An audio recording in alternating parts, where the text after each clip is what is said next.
Good afternoon, everyone. Thank you so much for joining us here today for another digital content marketing webinar mini-series, number 10, coming at you today. I'm Will Jurgensen, the Director of Client Experience, and today I'm joined by the President and Owner of Keystone Click, Lori Hybe. Lori, how the heck are you?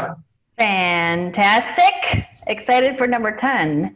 It's going to wrap up our digital content marketing mini-series, but we've got a new series coming up soon. Yeah, which is super exciting. Time truly flies when you're having fun, Lori. Would you agree? That's the truth, Will. Right. So just a little recap of Keystone Click. We are a strategic digital marketing agency.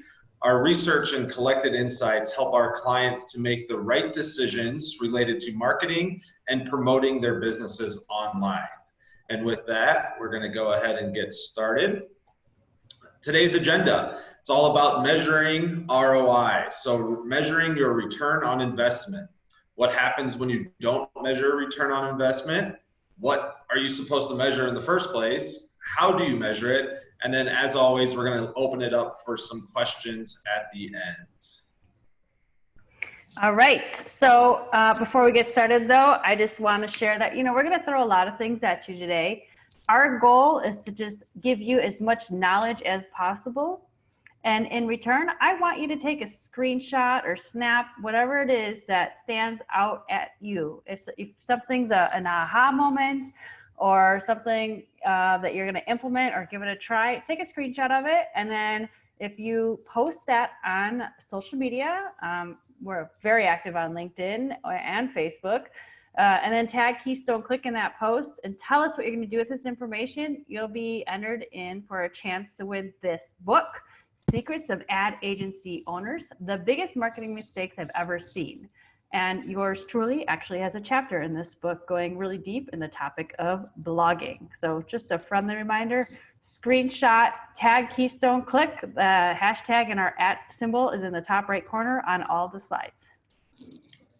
Yeah, when you get hired on at Keystone Click, it's a requirement that you read that book. And I will say, even though it was required, it is a fantastic book. Thanks, Will. You're welcome. Absolutely. So measuring your return on investment. That's what it's all about. So we've got a lot of math formulas in front of you right here. I'm not going to go too deep into this right now, but I just want to share, we're going to come back to this at the end, but I want to share with you right now things to think about when it comes to measuring ROI. ROI is return on investment. So that's taking your total sales minus, and this is from the perspective of marketing, your investment that you made, divided that investment times 100 is going to give you that percentage of what ROI looks like. There's a couple other formulas out there. Like I said, just take a little look at this right now, and then we'll come back and get a little bit deeper into it at the end. Awesome. Let's also just stick with the basics here. Setting yourself up for success through measurability ultimately comes down to 3 steps. So a simple CTA, or a simple call to action. So ultimately, what is the action that you want the user, the site visitor, the intended audience to take? These can be as simple as filling out a form, watching a video, clicking on a link, perhaps buying a product, or even signing up for an event. That also leads us to driving traffic. How often do you get them to that spot where they can do it? Organic posts, paid advertising, emailing, networking, right? Word of mouth. Webinars, certainly like what we have here today, as well as your newsletter. Likely, many of you here today actually were notified about this webinar from a social media post that we sent out, or perhaps an email, or even word of mouth. And the select few who we just straight up chased down and forced to sign up. That's also a way to drive some traffic. We don't force people to sign up for these. Of course not. And then lastly, of certainly measuring KPIs. So KPIs, those key performance indicators. These are the numbers that are associated with the call to action. So your campaign must be meaningful and measurable, and the big picture goals and your return on investment must be broken down into smaller goals. And it's these goals that are based on your overarching KPIs. Well said, Will. What happens when you don't measure, Lori? What the heck happens? That's a great question. What happens when you don't measure? Well, first and foremost, you don't know where you can improve. You don't know if things are even working or not working if you're not keeping tabs on what it is that you're trying to accomplish. So you don't know if something's not working, where is the mistake taking place? Then you ultimately end up making assumptions. You're just assuming that, oh, Facebook isn't working, so I'm going to stop using that. Or I'm going to stop spending ads on Google because, we're not getting any new business. So measuring and keeping tabs is going to help you to make, better decisions along the line. And at the end of the day, and instead of in alignment with assumptions, you're probably going to make changes to the wrong areas. So you may have assumed that those Google ads weren't supporting your business growth. Then you stop running ads. And then maybe you went from maintaining consistency to losing traffic or whatnot. So if you're not measuring your activity, you're just making assumptions. And we all know what happens when you assume, right, Will? This is very true. I'm going to save it, or else we're going to have to put the explicit sign next to our webinar. Okay. Sure thing. Sounds good, Will. So what happens when you do measure, right? Well, let me tell you, when you do measure with proper data, you can make intelligent, informed, and confident business decisions. Ultimately, measurement will allow you to allocate your business's time and resources appropriately now and in the future. Nice. So what do we measure? It's a great question. Yeah, we need to know what it is that we're measuring so that we know what to measure. So when it comes to marketing, especially digital marketing, the question is, what is it that you want your content to do for you? So do you want to get more Facebook likes? Those are great things, brand awareness, Facebook likes, but to truly communicate the ROI of content to others at your company, you may need to think beyond this marketing jargon. Is senior leadership going to care about Facebook likes? I don't know. How much stronger branding translates into revenue? What does the bottom line look like is often where people are going to want to see the numbers. So, does improving the lead quality or quantity make a difference? Does it shorten the sales cycle? There's a lot of questions here, but at the end of the day, the big picture must be broken down into bite-sized chunks to be able to tell a nice, clean story. And that leads us to some hard numbers as well as soft numbers. So the hard numbers, these ones are the easier items to measure, right? What was the final cost? How many new inquiries did we actually receive? Or from a brand awareness perspective, what was that engagement like for our ideal customer? So the hard numbers are certainly much easier to measure, but it also leads us to needing to know our soft numbers. So Lori, tell us a little bit about the soft numbers. Sure. So the soft numbers are definitely benefits of content marketing. And while, deep down that creating great content on a consistent basis is going to ultimately pay dividends. I mean, this is something that we preach day in and day out. It's definitely useful to be able to communicate that this information is supporting the growth and goals and objectives of the business.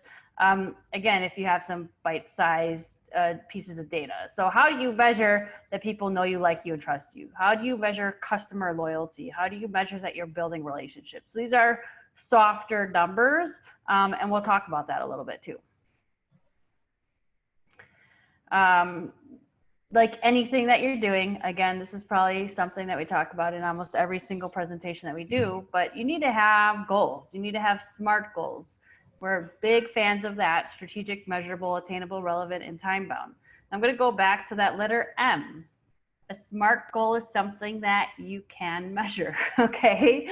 So let's talk about the goals. And when we're looking at this is the goal we're trying to achieve, we want to identify what is that point of measurement to make sure that we're documenting that we have indeed achieved or failed to achieve that goal that we've mapped out. Sticking with measurement, it's incredibly important to measure your competition, right? By evaluating your competitors, you can compare your efforts to them and also uncover areas of opportunity for your organization. This is how you will learn which platforms are the most successful in reaching your target audience. And on top of that, by understanding how many posts and campaigns your competitors are publishing, you can also get a pretty good look at what is working and what isn't working. The most important thing here, though, is to improve on your ROI. So, don't get bogged down by always trying to match what your competition is doing. Continue to improve your own performance and understand what that data is telling you.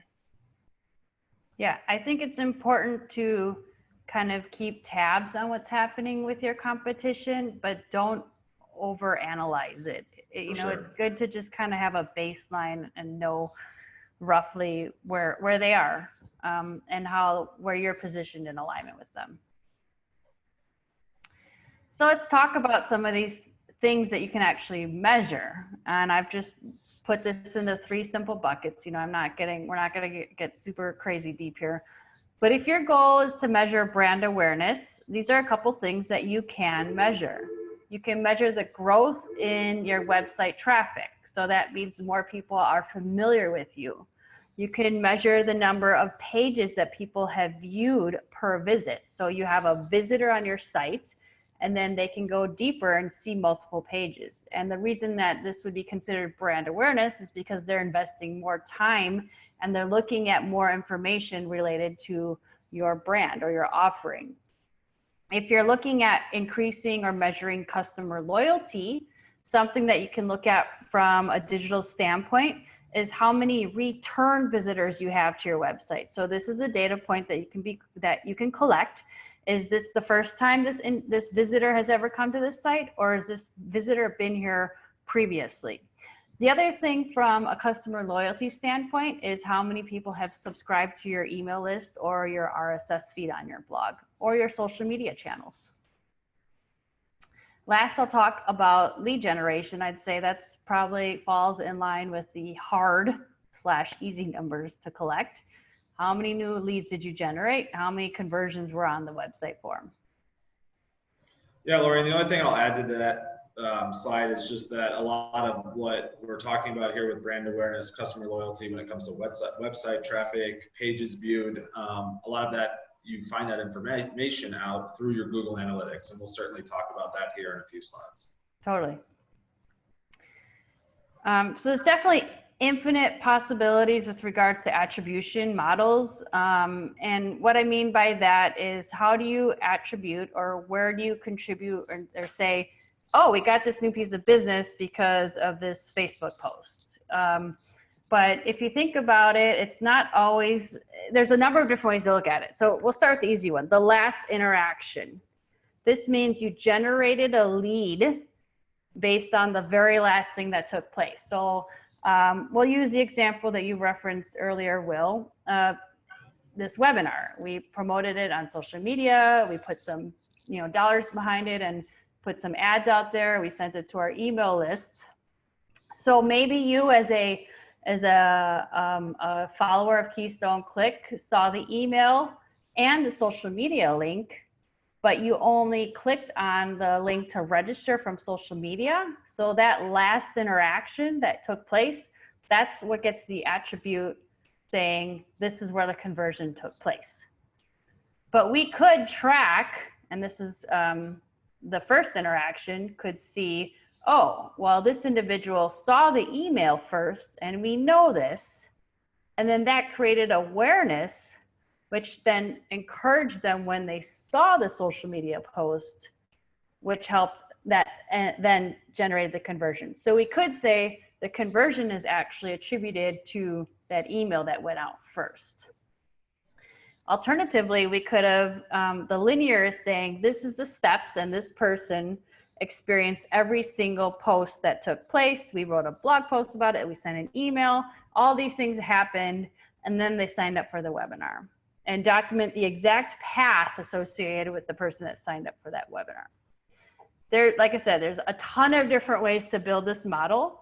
What's important for you to be aware of when you are keeping tabs on your ROI is how are you going to measure the attribution? I'd say that last interaction is typically the most common one because it's the easiest one to say, oh, I put this post out there and then someone signed up or someone bought my product right after they saw the ad. But you have to remember that there's a number of different things that took place before that last interaction actually occurred. So did you sign up for this webinar because this was the very first time you ever heard of Keystone Click and that we do webinars? That would be attributed to first interaction that also converted you. Or the last interaction, I mean, how long are you familiar with our brand? What activities have you seen us do and promote that we've established a level of trust already, which made you feel confident in taking that step to actually sign up for this webinar? Does it make sense? Makes sense to me. I don't think anyone else can respond. But. Okay, oh, good point. So how do we measure? It's a good question, Will. How do we measure? It's a great question. Ultimately, it's about knowing how much you're spending. And yes, we have a clock, right? Time, money, finances. So how much time and how much money are we spending, right? What is the value of our time compared to how much we're using? What is the value of our activities? And then it also ultimately depends on what you are measuring, right? So these are some very basic things that you need to make sure are top of mind: time and financial, to understanding how you are measuring. Yeah, it's what you're doing and what is the investment, both from a financial and time perspective. So we've got a scenario that we've mapped out to help illustrate how this works. And widgets.com, not a real website, just kind of threw that out there. We'll say the goal is to increase website visitors in the hopes to make more sales on the site. So what we have here are a number of collected data points, which we'll talk about in just a moment. We're going to measure the following items. We're going to measure the site visitors, how many people have come to the site in a set time period. The bounce rate, which is classified as customer loyalty. That's people that have visited, and bounce means they left right away. They hit the back button, so they didn't find what they were looking for. So the higher the bounce rate number, the worse it is for your website. Conversion rate, which is how many people were on the site and accomplished the goal that I wanted them to accomplish. So in this scenario, it's they're buying a widget. The average value of a sale. So if we just look at over a certain time period, how many sales were generated, how many total conversions, that's going to give us that figure for the average sale. And then the marketing investment, meaning time and money. So, yes, so with that, right, I mean, you're probably asking yourself, okay, that's great, Lori, I love that. How the heck do I find out that information? Well, what we have found often, and just a great reminder, is to make sure that you have Google Analytics set up on your website. Ultimately, Google Analytics is a free tool, and it should be used to set up these trackable goals and monitor how your site users complete the actions that you've identified. So this is also how we understand our users' behavior on our website, and then that allows us to make web-related decisions, such as strategically placing call to actions on certain pages that get more website users. So the two that we've highlighted here are the site visitors, right? So the sessions, the amount of overall people that have come to our site, and the bounce rate, right? Which is what, as Lori explained, the percentage of all sessions on your site which users only visited a single page. So it's really important to understand these data points and make sure that Google Analytics is optimized on your website. Yeah, so it's properly measuring the activity that's happening on your site, correct? So let's look at true visitors. So where did this number come from and why is it important? So if you take the number of site visitors, that 3,342, and we know that the bounce rate is 69%. So we take 1 minus the bounce rate, as you can see here on the formula. So that's 31% have actually stayed on the site. So we take that 3,342 site visitors times 31%, then we actually only had 1,036 visitors that stayed on the site. So I consider those true visitors on the site. So they invested time, they did something on the site. The next thing that we want to look at is that conversion rate. So of those 1,036 visitors, we had 5 sales in this scenario. So our conversion rate would be 0.48%.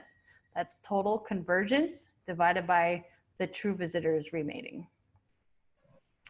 Then next, we're looking at the average value per conversion. So you're taking the total sales in this set time period, and we're actually dividing it by the total conversions that took place, and that is how we generate that average value per conversion. So we're just saying, on average, when someone buys off of this site, they're spending $300 per sale. Sometimes it's more, sometimes it's less, but we know that if we're converting 0.48% of the visitors that come to our site to be to buy, then there's a number of things that we can do. We'll get into that in a little bit. And finally, how to figure out the ROI. As we shared earlier, you take the total sales minus the marketing investment divided by the marketing investment times 100. And in this scenario, it's 0. Okay, so yeah. Yeah, no, that's great. I think the only thing I would just remind everyone is that this is a very specific example, and I think it's super helpful that we did it this way. You know, but different campaigns and different initiatives have different ways of measuring. And one webinar of ours, the paid advertising webinar, would also be a good one to go back to understand how to, you know, determine what is put in place for measuring your ROI when it comes to paid advertising as well. Oh, that's a really good point to share and illustrate. Yeah, every scenario is going to be different. So let's look at this a little bit. What I did was I took a baseline, and you should do that with everything you measure. You want to know what the current state is, and then you have your data points that you're going to keep track of, and then you have your set time period in which you're going to touch base and do this. So for this scenario, we did an 8-week campaign, and now I'm going to dive through each and every one of these. So here, this campaign, awesome. We increased the site visitors. We went from 3,000 to over 10,000 visitors over the course of 8 weeks. Fantastic. Next, our bounce rate decreased. What we probably did was made some changes to the website so that the people that were visiting understood what was happening and they wanted to stay there longer. Therefore, our true visitors remaining increased. So now it was 45% of site visitors actually stayed on the site as opposed to 31%. Great. Guess what? We also increased the conversion rate. We cleaned up some buttons on the site. We made it a lot easier user experience, which encouraged people to stay on the site longer and made it easier for them to want to buy. So our conversion rate went from 0.48% to 2.25%. Awesome. So many awesome things happened in this campaign. So website changes ultimately ended up in having additional increased conversion rate. So we had 110 conversions out of the 4,928 true visitors. And the other thing that we did was either we increased the rates or we encouraged an upsell maybe right at the end. So it increased the average value per conversion from $300 to $350. So our total sales at that time period was $38,500, which was great. So in this scenario, we invested 40 hours in this campaign at $100 an hour, just kept it super simple math here. So that's $4,000 of time. And then we spent $3,000 worth of ad spend. So again, going back to that formula where we take the total sales minus the marketing investment divided by the marketing investment times 100 says that this 8-week campaign generated a 450% return on investment. Hopefully that helped illustrate a scenario on measuring return on investment related to digital advertising initiatives. I'm going to go back to this formula, the formula sheet now. I think these are really important. So the simple ROI was the math that I shared with you. If you want to get a little bit more accurate, you can throw in your cost of goods sold with the products that you are spending to figure out, you know, a more accurate ROI versus just specific to the marketing spend. A couple other measurements that I like to share, especially when I am teaching students at the university, is growth rate.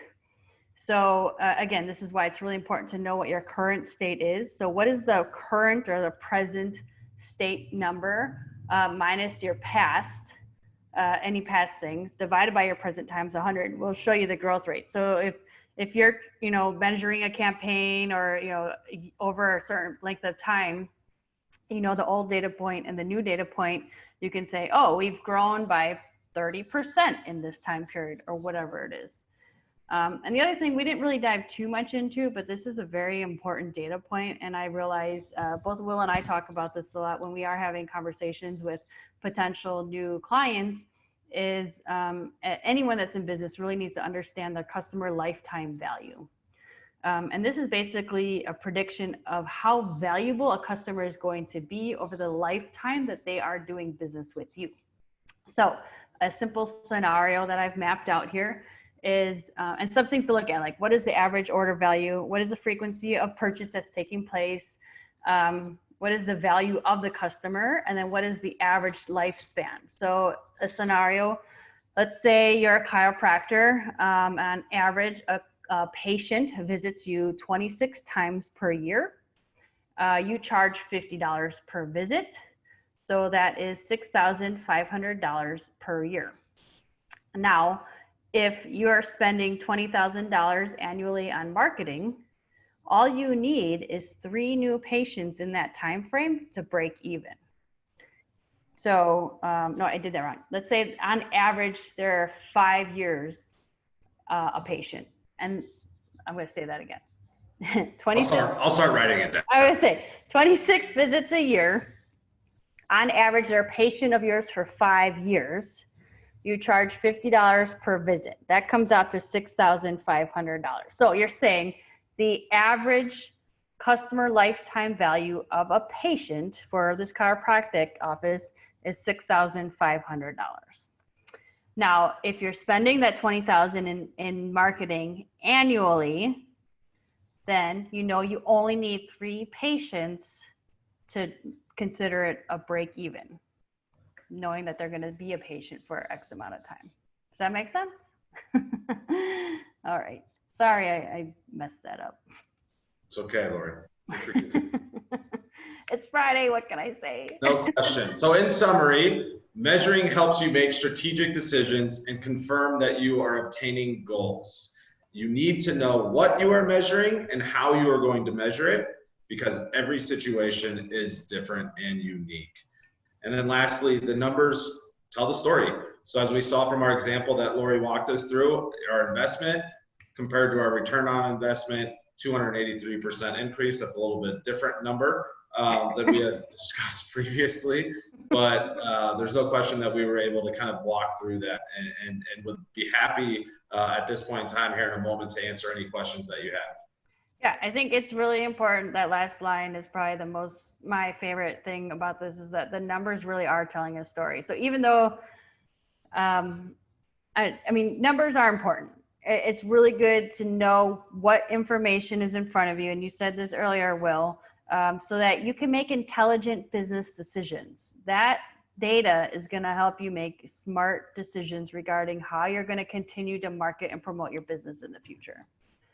Yeah, no question. No question. Awesome. So what's on tap?